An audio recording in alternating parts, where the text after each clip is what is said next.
오늘의 사연 시작합니다. 안녕하세요.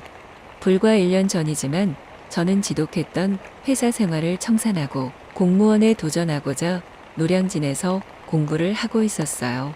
시간이 어쩜 이렇게 빠른지 구급 공무원이 된 지 1년밖에 안 됐는데도 그때의 기억이 참 옛날 일 같이 느껴져요. 그럼에도 그때 있었던 한 가지 일은 어제 일처럼 생생한데요. 오늘은 친구들도 듣고 웃기다며 그런 일이 다 있냐고 신기해했던 그 일 한번 풀어볼까 합니다. 저는 나이가 많다면 많고 적다면 적은 20대 후반의 구급 공무원에 도전했어요. 멀쩡한 대학교를 나와 작은 중소기업에 취업해 그래도 나름 회사 생활을 잘하고 있었지만 뭔가 아쉬운 생활이었어요. 연봉은 물론 하는 일도 상관없지만 뭔가 미래가 하나도 보장되어 있지 않은 느낌이었죠. 게다가 따지고 보면 하루 종일 주말까지 밤낮 없이 구르는 중소기업에서의 삶이 뭔가 여유롭지 않아 내 할 일 하기가 힘들었어요. 공무원은 안정적인 직장에 연봉도 갈수록 오르고 특히 누구도 나를 터치하지 않아 좀 더 심리적인 여유가 있을 것 같다는 생각이 들었죠. 학생 때 그렇게 공부를 잘했던 편은 아니지만 누구나 인정하는 악바리 정신이 있었던 저는 그 길로 공무원 시험에 도전하기로 했어요. 그리고 모은 돈도 꽤 있으니 부모님에게 손 안 벌리고 노량진 고시원 하나를 잡았어요. 그때는 공무원 시험에 대해 아는 게 별로 없으니 남들이 많이 한다는 길로 하다 보면 뭔가 되지 않을까 하는 생각이었죠. 아무튼 그렇게 고시원 생활에 접어든 저는 근처 학원도 다니면서 평범하게 공부를 했어요. 그 고시원에는 남자, 여자 같이 살고 있었는데 층이 나누어져 있어서 서로 얼굴 볼 일은 없었어요. 어차피 공부하러 오는 마당에 여자라니 꿈도 꾸지 않았고 관심도 없었어요. 다만 공용으로 사용해야 할 세탁기나 주방은 한 층에 모여 있기 때문에 가끔 공용 공간에서 여자를 마주치기도 했죠.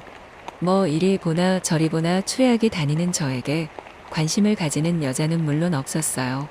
그래도 사회생활할 때는 멀끔한 정장을 입고 다니는 제 모습에 반해서 저를 쫓아다니는 여자들도 있었는데 가끔 그런 옛 추억에 젖을 때도 있었죠. 아무튼 고시원 생활이 3개월째 접어드는 날, 평소와 같이 공부를 하고 저녁에 빨래를 찾으러 공용 공간에 갔어요. 평소처럼 미리 빨래를 돌려놓고 책을 보면서 조금 복습한 다음에 시간 맞춰 빨래를 찾으러 갔죠. 마침 딱 끝나 있는 빨래를 빨래 바구니에 담고 방으로 발걸음을 옮겼어요. 다만 그날따라 너무 피곤해서 정리를 바로 못하고 잠에 들어 다음날이 됐어요. 그날은 주말이라 강의는 없고 자율학습만 있는 날이었어요.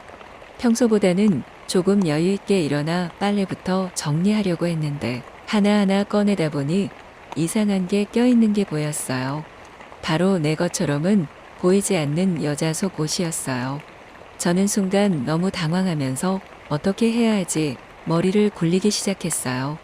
누가 보면 노량진에 공부하러 와서 괜히 나를 못 이기고 여자 속옷이나 훔치는 이상한 남자라고 생각할 것 아니에요. 이 일이 알려지면 큰일인데 어떻게 해야 그냥 넘어갈 수 있을까 머리를 굴렸죠. 저는 그래서 빨래방에 아무도 없을 때 몰래 가서 여자인 것처럼 보이는 빨래 바구니에 그 여자 속옷을 넣어놔야겠다 생각했어요.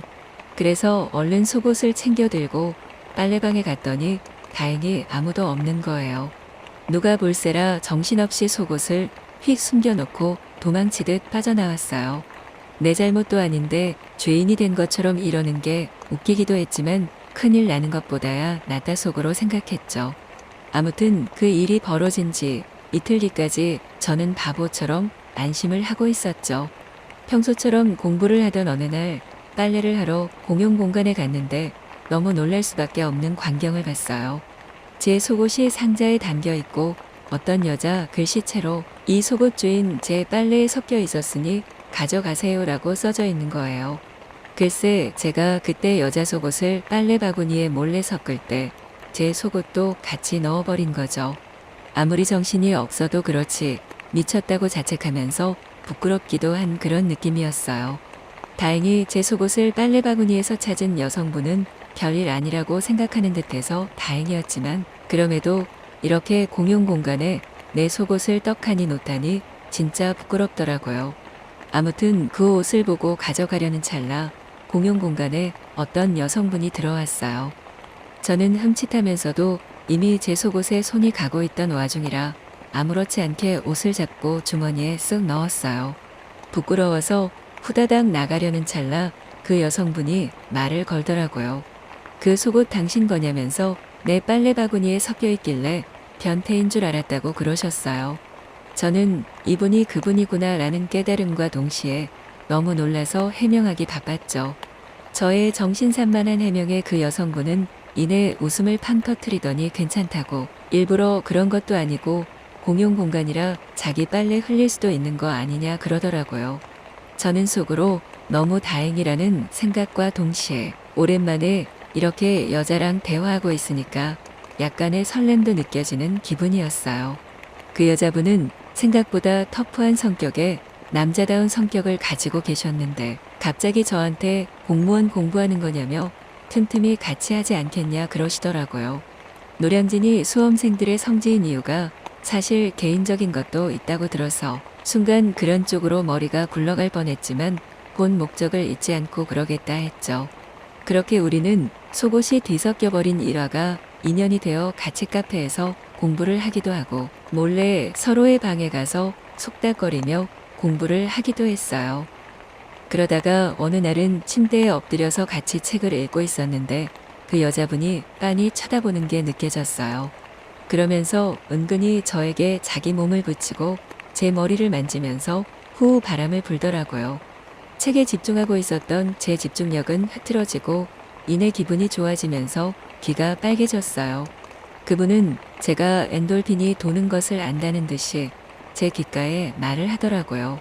나 안아볼래 하면서 저를 꼬시는 말을 아무렇지 않게 했죠. 저는 너무 즐거운 나머지 짧은 반바지를 입고 있던 그녀를 안아주면서 입맞춤을 했어요. 혈기왕성한 남녀였던 저희 둘은 그렇게 고시원 방에서 억누르며 사랑을 나눴습니다. 그렇게 그녀와 하고 보니까 오히려 막혀있던 무언가가 뚫린 것 마냥 공부에도 더 집중이 잘 되는 느낌이 들었어요. 공부 2년 차였던 그녀는 안정권으로 시험에 합격했고 저도 1년 차지만 하루도 안 빠지고 쉴 새 없이 공부한 끝에 합격할 수 있었죠. 지금 생각해보면 그녀에게 참 고마운 것 같습니다. 혈기왕성한 저 같은 남자는 어쩔 수 없이 욕망이 득실득실 끓을 때가 있거든요. 그거를 그분이 어느 정도 해소를 시켜줘서 이렇게 더 잘 되지 않았나 하는 마음이 있습니다. 다만 서로 공무원 시험에 합격하고는 어떻게 사는지 알 도리가 없지만 같은 공무원 세계에 있는 한 언젠가는 만날 수 있지 않을까 하는 기대가 있습니다. 혹여 다시 만나게 되면 그때는 더 멋진 모습으로 그녀를 꼬셔볼까 합니다.